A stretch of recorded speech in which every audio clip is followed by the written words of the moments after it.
En el año 1862, el gobierno chileno encargó al explorador Guillermo Cox una misión que para la época parecía llena de peligros: cruzar la cordillera y encontrar un camino de salida hacia el Atlántico. Acompáñenos ahora en un viaje para reconstruir la aventura de Cox, uno de nuestros personajes favoritos cuando hablamos de exploradores de la Patagonia.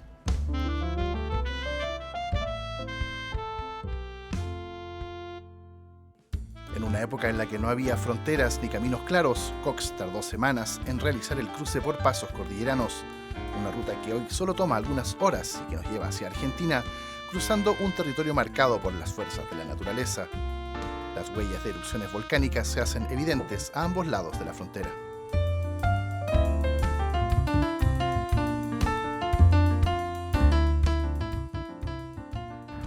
El hito fronterizo entre Chile y Argentina marca un precedente de conectividad entre estos dos países, precedente que se inicia con nuestros pueblos originarios, posteriormente los jesuitas y los protagonistas de esta serie. Nada de este camino va a ser fácil, por lo tanto los invitamos a conocer un nuevo capítulo de Exploradores de la Patagonia.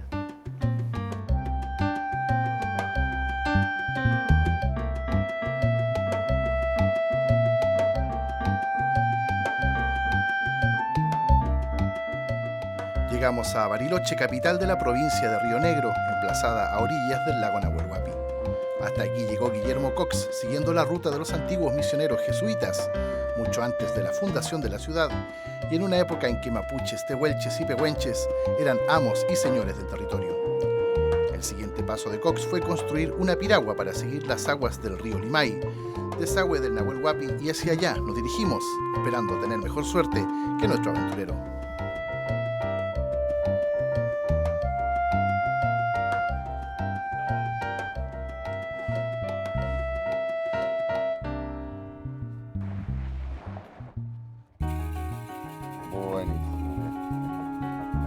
Están por ahí un poquito cerrados, los abrís.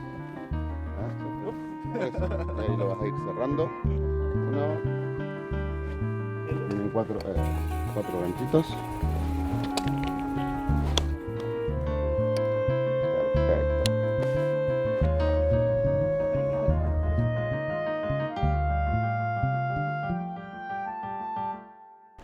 You are going to be sitting in the middle. One more thing. Today we are going to be with some people from Chile who is going to take some films about our trip. Okay? Okay. We're going to be in the movies. That's right. That's By the right. time we get Chile, we'll be On famous. TV. Then we'll talk about the cachet for you. Yeah. Okay? El viaje de Cox tuvo aquí un vuelco inesperado, cuando la embarcación naufragó pocos kilómetros río abajo. Desde allí, la expedición tendría tropiezo tras tropiezo. En nuestros días, y haciendo eco de su pasado aventurero, el Limay es ahora un majestuoso curso de agua al que llegan cada día decenas de viajeros de todo el mundo, buscando algo de adrenalina y contacto con la naturaleza. Gracias a la invitación de Extremo Sur Expediciones, seguimos la ruta de Cox en las ahora tranquilas aguas del río Limay.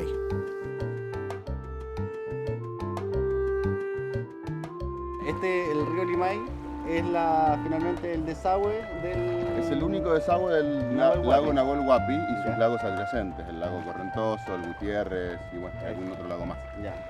Es el único. Este río nace en el Limay, ¿Sí? y desemboca en el Atlántico. Es un Llega río- al Atlántico. Llega al ¿Y a la Atlántico, altura de qué ciudad? más o menos de San Antonio Oeste. Ya. Los primeros 300 kilómetros más o menos baja con este nombre, con el nombre del Limay. Y luego cambia. Después se junta con el río Neuquén y juntos forman el río Negro, que es el límite norte de la Patagonia, ¿Y que del le lado da argentino. el nombre a la provincia? A la provincia. En este momento estamos navegando, este río el Limay es el límite de la provincia de Río Negro y de Neuquén. Ya. Del lado derecho, enfrente nuestro, Sí. tenemos la provincia de Río Negro y del lado izquierdo la provincia de Neuquén. Estamos justito en el límite. El nombre de este río Limay es una palabra mapuche que quiere decir agua limpia, agua cristalina. Van a ver, bueno, acá justito estamos en lugares de bastante profundidad. No alcanzamos a ver el fondo. Se ve apenitas el fondo, pero en los lugares que la profundidad es normal. 10, 12 metros ¿cuánto? Y acá estamos, cuando no ves la profundidad, Sí. estamos pasando los 8 metros. Ya. Hasta los 6 metros se ve el fondo perfecto. ¿Hay algún antecedente histórico que podamos resaltar del río Limay? Del río Limay, bueno, por el río, el primer hombre que llegó del lado argentino a toda esta parte, al Parque Nacional que estamos ahora, la ciudad de San Carlos de Bariloche, fue Moreno, Mascasio Moreno, el Perito Moreno, que cuando se volvió a Buenos Aires usó este río para navegar y volver a la provincia. Estuvo bastante tiempo en este lugar, incluso estuvo cautivo de los mapuches, tehuelches que había en esa época en esta parte, de Sayhueque y sus lanceros. ¿Sí? Estuvo bastante tiempo. La primera vez que estuvo acá se escapó, porque lo habían apresado y le habían puesto la pena de muerte. Logró escaparse y el escape fue por este río.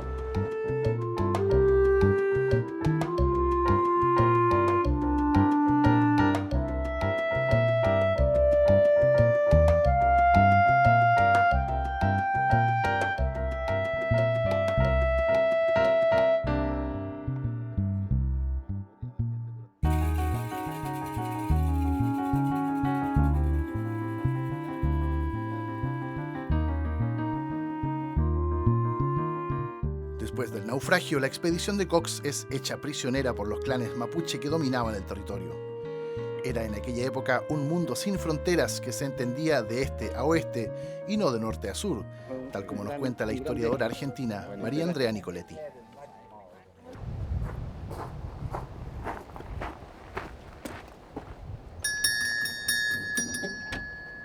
Hola. ¿Cómo está? Bien, muy bien, adelante. Permiso.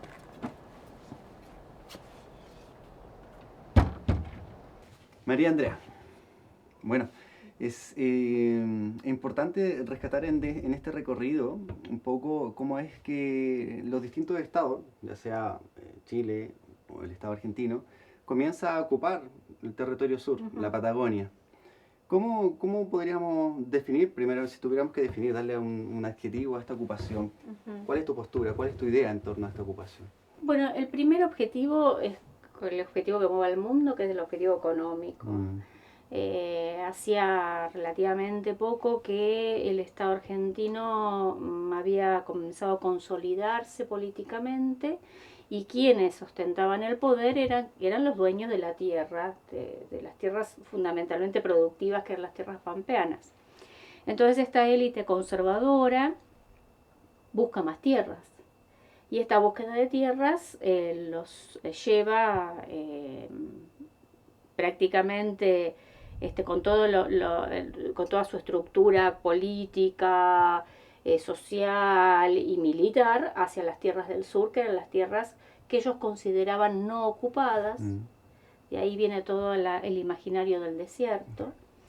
Y estas tierras son las que buscan ocupar, las que se reparten, las que ponen en situación de productividad, sobre todo las del norte, y después las que terminan ovinizando, podemos decir, para que sean tierras con la menor cantidad de gente, blanca sobre todo, para poder manejarlas, que esto es lo que crea el proceso de ovinización. Y en esta idea de ocupación, de invasión, de apropiación, como todos los adjetivos que podríamos agregarle del Estado argentino y por su parte el Estado chileno también, con esta idea de explorar el territorio hacia el sur y bueno, y también atravesando la cordillera. Ahí tenemos el ejemplo de nuestro explorador Guillermo Cox, mandatado por el Estado de Chile para buscar una salida finalmente por el río Limay hacia el Atlántico. Pero ¿cómo es la mirada desde el lado argentino finalmente? Porque estas tierras, bueno, son argentinas, son chilenas, los estados están, no están, es el privado el que se posiciona en esta zona y aquí entra un personaje importante, tal vez siempre invisibilizado desde un punto de vista histórico, especialmente cuando hablábamos de esa historia del siglo XX, que es el pueblo mapuche.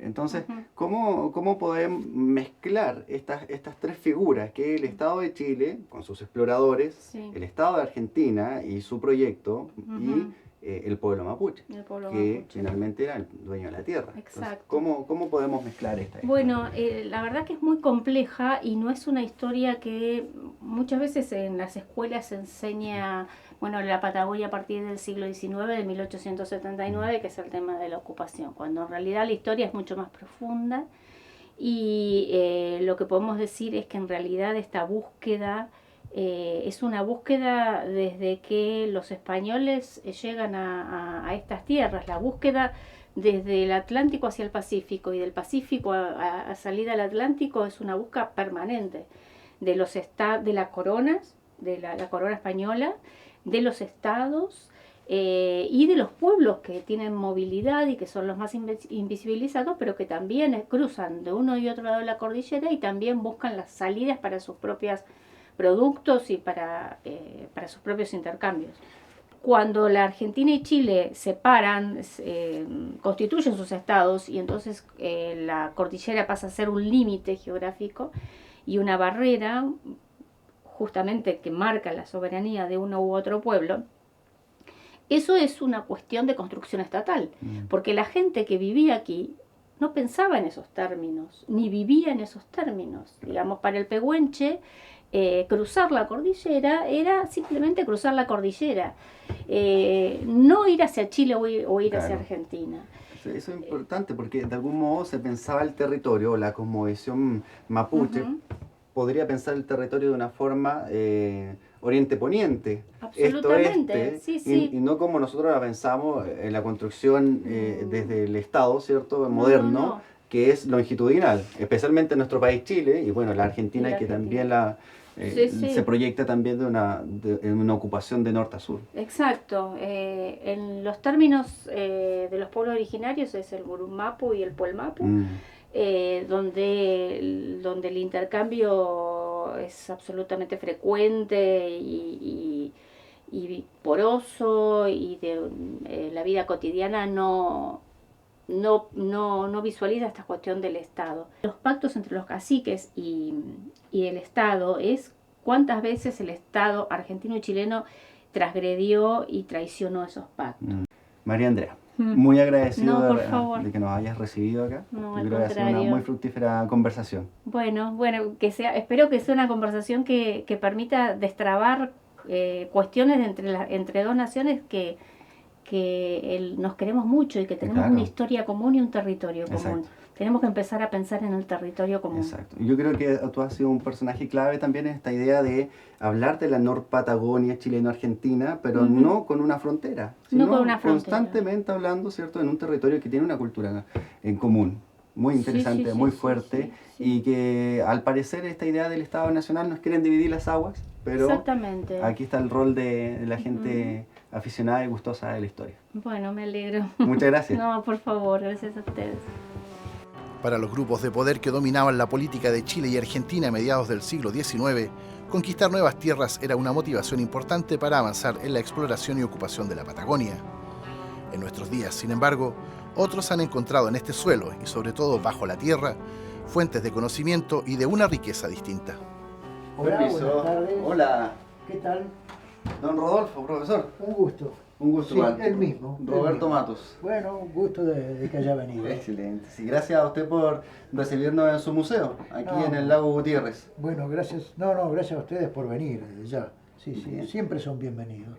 Claro, muchas gracias. Bien. Estamos en su museo, Sí. pero tal vez antes de tener la oportunidad de conocerlo, ¿podría contarnos un poco cómo es que surge esta idea, esta fascinante idea por lo demás? Bueno, en realidad todo se remonta a épocas bastante remotas, si ustedes lo quieren. Cuando yo tenía 8 años, 7, 8 años, no más de eso, mi mamá y mi papá me llevaron a un psiquiatra, porque yo ya andaba con estas cosas, andaba con piedras, sí, no sabía nada, pero andaba con estas cosas. Me llevaron a un psiquiatra porque decían que el nene estaba medio... tocado. Claro, estaba medio tocado. Entonces, claro, nada de fútbol, nada de andar con la gomera matando pajaritos. Hasta que me llevaron al psiquiatra, el psiquiatra me revisó, me preguntó, yo me acuerdo de eso, y dijo, no, déjenlo, tiene otras inclinaciones, pero es normal, déjenlo. Bueno, la chifladura del nene terminó en el museo. Sí. Qué loco, ¿no? La vida, bueno, es así. El museo del profesor Rodolfo Corsolini, a orillas del lago Gutiérrez, guarda una increíble colección geológica y paleontológica que sondea en las profundidades de la historia patagónica. Sin duda, un oasis de conocimiento que bien merece un alto en el camino. ¿Qué tenemos acá, por ejemplo? Bueno, eso es un pliosaurio, parte de un reptil marino Ya. de unos 150 millones de años. Y discúlpeme, esto es... ¿Usted trabajó en esta excavación? Sí. Esto lo sacamos nosotros en el norte de Neuquén. El animal sería una cosa como esa. ¿Y cómo es que llega? Porque desde el punto de vista de lo que nos pasa en Chile, tanto Pilauco como Monteverde ha sido el azar. Y un caballero se encontró con una especie de madera que no era madera, que era un hueso, pero no era de vaca, y Exacto. Resultó ser un confuterio. ¿Cómo llegan a esto ustedes? Bueno, A todo esto. ahí volvemos al principio. ¿Sí? Uno trabaja con mapas geológicos y cartas geológicas. Uno va a lugares donde sabe que hay material marino del periodo Jurásico.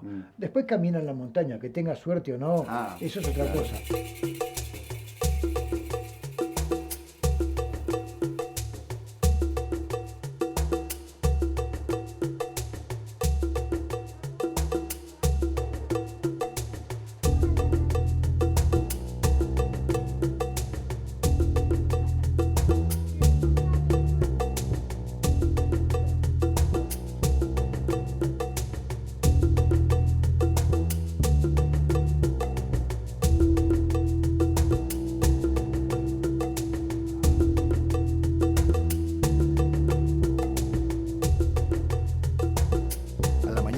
Salimos desde el lago Traful, provincia de Neuquén, siguiendo la legendaria Ruta 40 por los faldeos orientales de la cordillera hasta llegar a San Martín de los Andes.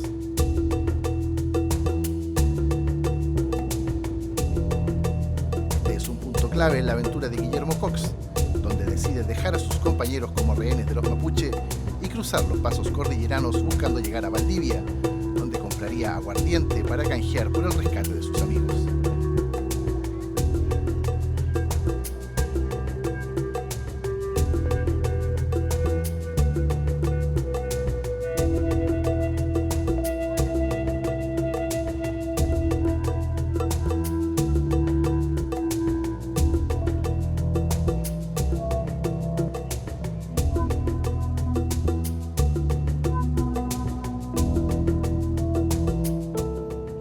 Desaparecer, los mapuche de San Martín de los Andes se mantienen vivos en comunidades cercanas y hacia allá partimos, buscando las raíces de una forma de vida que hoy busca reconstruir su lenguaje e historia.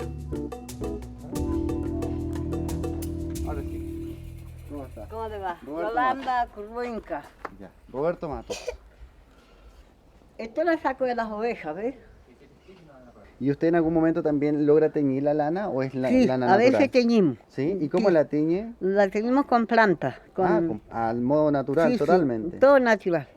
Nos juntamos y teñimos lana, vio la lana blanca. Ya, Yo nací y me crié acá. ya. Mi padre nació y se crió acá. Mi abuela, Carmen Lespín y Ángel Albino Curruinca, ellos nacieron y se criaron acá. Abel Curruinca, que yo creo que fue Abel Curruinca el padre ¿De su abuelo?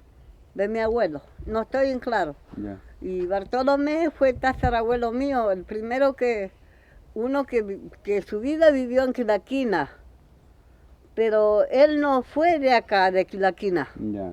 Él en la historia, está en la historia nuestra del libro que yo tengo, él vino de la Azul, provincia de Buenos Aires, pero cuando estuvo la conquista del desierto, algo así fue, o la matanza de Neuquén, no estoy en claro, ¿vio? Ya. Porque mi padre muchas de esas cosas no lo conversaba, por causa, ni mi abuela tampoco, por causa de para que no lo sintiéramos ofendidos con el Huinca.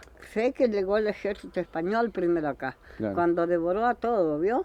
Toda la gente que vivía en el pueblo argentino, en el país argentino, ellos se quisieron hacer dueños de todo el país, tal cual como ahora, que hoy son todos los que manejan nuestro pueblo argentino, como el pueblo de ustedes, tienen un presidente y ese presidente no es raíz como esta planta, no es raíz de esta tierra. Ellos vinieron de otra parte del mundo. A lo largo de la historia conocemos, nosotros también desde Chile, que el pueblo mapuche había sido usurpado sus tierras de una forma bastante violenta. Claro. Y de pronto tendemos a ocultar eso. Claro. ¿Cierto? Sí, sí. Pero usted me dice que ahora las nuevas generaciones, por lo menos, pueden tener una relación mucho más cercana y mucho más amigable con el Huinca. Porque no lo vale nada de vivir en guerra. Claro. Al ¿Vio? final los dos pierden, ¿no? Es tal como están. Sabemos que estas tierras son nuestras. ¿Quién no sabe? ¿Quién mapuche no sabe dónde vive que su tierra es natal?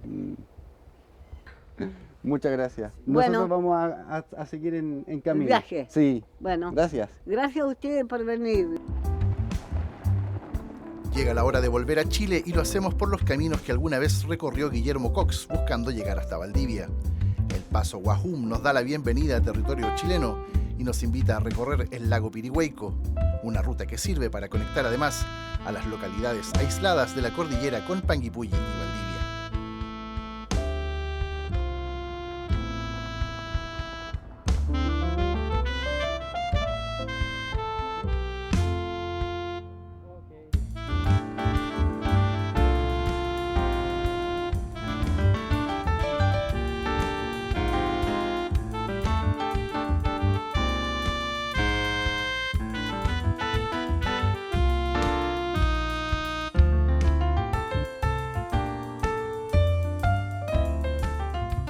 Pasos cordilleranos de la región de los ríos, antes controlados férreamente por los pehuenches, hoy son punto de encuentro y conexión entre distintas naciones y culturas.